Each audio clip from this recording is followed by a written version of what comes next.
You're in the Business Insurance Zone with me, Steve Savant, national financial columnist and money color commentator. This week on The Biz, employee stock ownership plans. And on today's show, our very special guest, Karetti Tuioti, nationally recognized ESOP expert, right here on The Biz.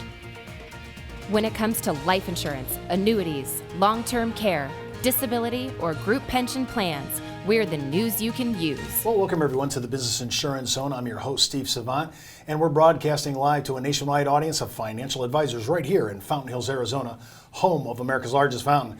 And with me today, day two on all that is ESOP, Karetti Tuioti. Welcome to our show, Thank Karetti. you, Steve. It's a pleasure to be here. We're talking to Karetti because there is not a lot of people out on the web talking about this, and you really niche this out as an area of expertise. I mean, you know estate planning, you know business succession planning, you know about retirement income planning, but right here, this is a niche, ESOP planning, and I didn't realize until we started talking how flexible this is, and this is a huge ability for your practice to pivot into those three areas: estate planning, business succession planning, and retirement planning. Well, I'll tell you a little story that I had. You know, we come into the business to do good things for our clients and then, of course, for ourselves.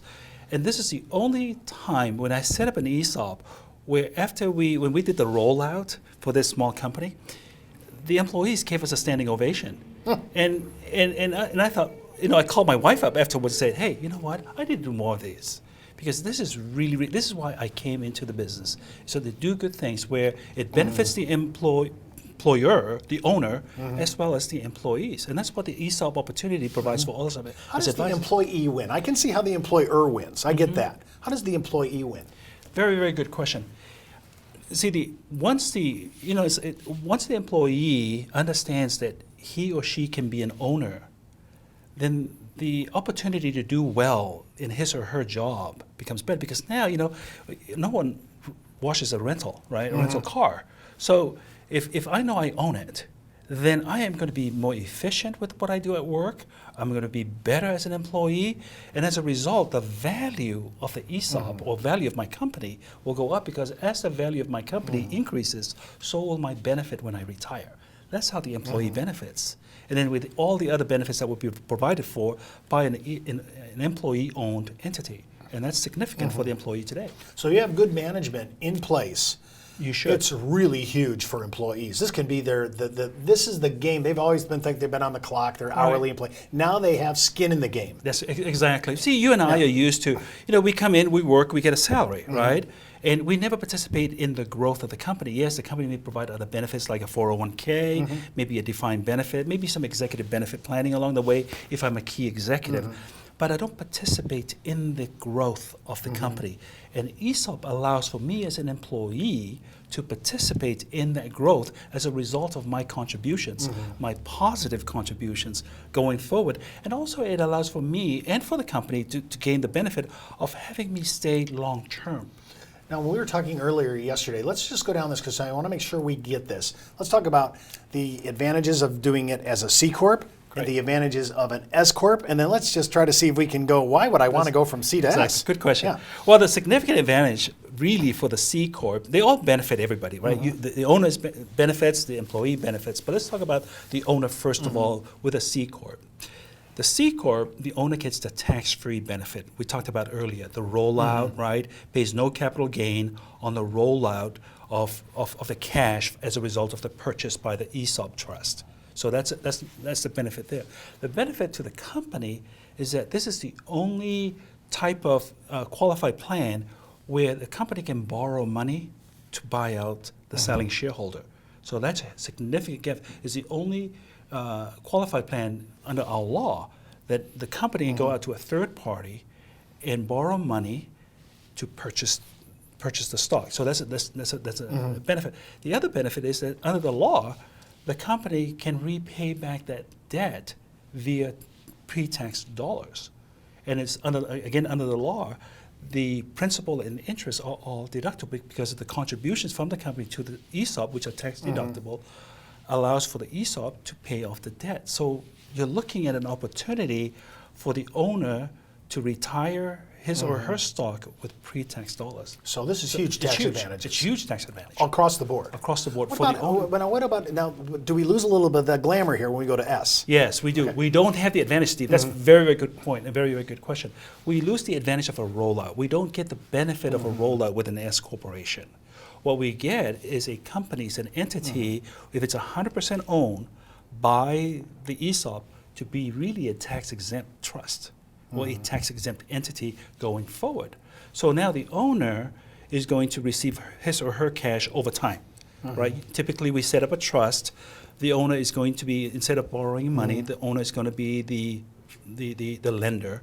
So the owner is going to give back is going to take a note from the company for the value of his stock or her stock. And then over time now, because the company is now tax exempt, the huge tax advantage to the entity, it pays no taxes on its profits. And now the company is flush with cash. The company has the ability to retire the note. A lot of these owners of the, with the ESOP plans, I mean, we just came off the fiscal cliff. The tax bracket for high, high affluent, middle class, and upper middle class, and lower middle class wealthy. I mean, everything went up. So when I'm looking at this, these are huge tax advantages to really look at as ways to mitigate what has just occurred, and especially even in capital gains. We have that's right. So I really look at ESOPs as a huge tax advantage play, whether it's C or S. When we come back from the break, I want to talk about, all right, but now you gave me the advantages of a C, you gave me the advantages of an S. What are the real advantages of going from C, which sounds like a pretty good deal? Why would I ever want to go to an S? That's a great question. To me, I want to know. When we come back from the break, we're going to talk about that. And remember, this could be a huge way to build out your business, a huge way to take your practice to the next level.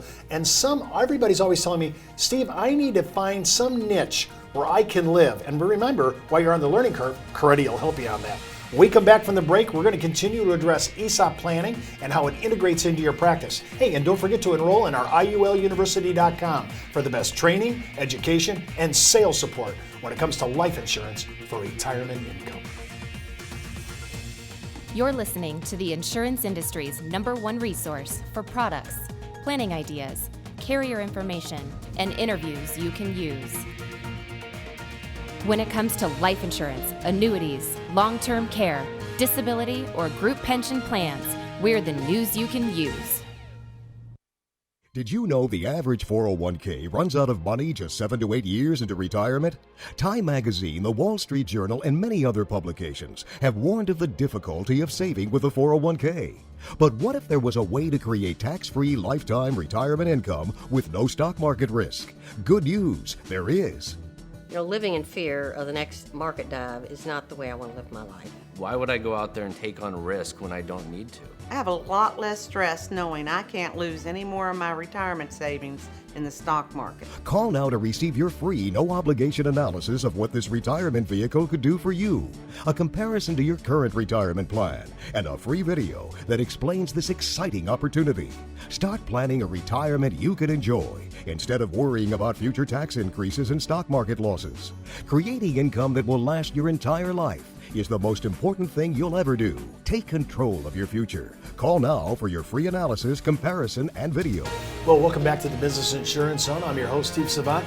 And remember, you can order today's giveaways at thebiz.tv. And what are we giving away today? Our mini manual on ESOPs, kind of our introduction, elementary ed, kind of entry level. I don't want you to say, Steve, this sounds so deep. It is complicated in some areas, but what we're trying to do is separate, is this a C Corp? Is this an S Corp? Or how do I migrate from a C to an S, which we're going to get into in a second.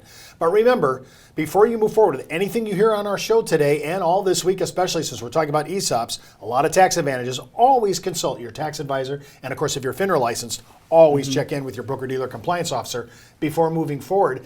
And when we're talking about ESOPs, I want to be able to say this is so complicated, and yet your own broker-dealer lets you talk about this. You have PowerPoints out. You've spoken for Pac Life, ING, other carriers about this. So they really look to you as a person who's an expert on this. And this is why I want you to know that not just having Coretti on our show, but he also is part of our mentoring program where you say, Steve, I think I have clients for this, but I'm just too afraid that I'm not really up to speed enough. This is a perfect thing. We've had Ken Davis on. He takes a lot of our guys through Section 79. You will not be alone. We're not going to orphan you. We're going to walk you through this and how this works. And it's an excellent tool. Now, before we hit the break, we talked about CNS. But now, why? See, I'm looking at these advantages. It sounds pretty cool. I think I'd want to stay the C route. But why would I go from a C Corp and then recharacterize my entity into an S? What's the advantage there? I'll come to that in a moment, but I want to just follow up on your comment there, the advantage for the advisor. That's where we play a very significant role, Steve, in this process. You know, clients have their attorneys and CPAs, but they really can't put this together. Only the agent can put this together because they get to go right deep into the kinds of questions that you're asking today. And the advantage, coming now to your question, there is a best of both worlds. You know, you can't lose them either way. It depends on what the client wants to do. The best of both worlds is that you have your C Corp, sell it tax-free so that the client pays no taxes on the rollout and defers that capital gain for as long as he or she wants. And the dividends? And the dividends, they continue to participate in the dividends on the And do I pay tax on that? They will pay taxes on that, but remember, you know, that's a favorable tax rate, right? Compared to paying capital gain right away on let's say a $3 million sale. Now, this is where the estate planning comes in, because that stock, now they've rolled out tax-free, they'll never pay taxes on that. So let's say that $3 million grows to $6 million and they pass away. Well, there's a step up on basis. Then it's tax-free to the heirs still. And that's where the life insurance comes in. You've got to make sure you have the liquidity to pay the estate taxes. But you're looking at a significant tax advantage process. Now, for an owner who wants to do that, and then look into converting to an S corporation to take advantage of the tax-exempt entity, they can do that as well. So the best of both worlds is do the C Corp transaction, sell his stock or her stock via a sale like that. You know, do 30% now, pay off the note, come back later, do another 30% until the entire note is retired or the entire stock is out of the company, and then convert the C to an S in order for the employees to take advantage of the tax. In that chronology too, right? That's right, I have in to that chronology. Satisfy the C first, C first. then I can migrate over to That's catch right. the exemption issues that are with S. That's correct. Now, how many times, when you look at this, how many ESOPs have you done where they actually do what you've just proposed, getting the best of both worlds and using the C, establishing it, getting it done, and then moving over to the It all S? depends on the situation. You know, that's a very good question. Everything depends on the situation. Some, you know, the most recent one, we did it that way. We converted to a C in order to eliminate the liability, the income tax liability for the client. And then immediately after that, or shortly after that, the conversion occurred for the S Corp so that the company could maintain its tax-exempt entity going forward, which is huge, very, very significant. Do you find many fiduciaries, do they actually understand these plans? I mean, whether it's a tax attorney or a CPA? You have to really specialize in this field. And there are attorneys and CPAs who specialize. And these are the attorneys and the CPAs that I partner with. And so when we come into a situation, I will do the discovery. That's my role. I come in and I'll do the discovery with another agent, and we will work through with the issues with the client, and we'll determine which pivot, whether we pivot to a C or we'll pivot to an S. And oftentimes, it may not result, Steve, even in an ESOP. It may result into where we pivot to an estate plan. I think you and I talked about this earlier. Yeah. Is that initially you come in and the client's very interested in taking out his or her equity out of the company. But during the discovery, we may find out that no, the client really actually wants to keep the company for the benefit. His children are not interested, but the grandchildren have an interest. So now instead of doing an ESOP where the client wants to sell to the employees, the client says, no, I want to keep this as a legacy for my children.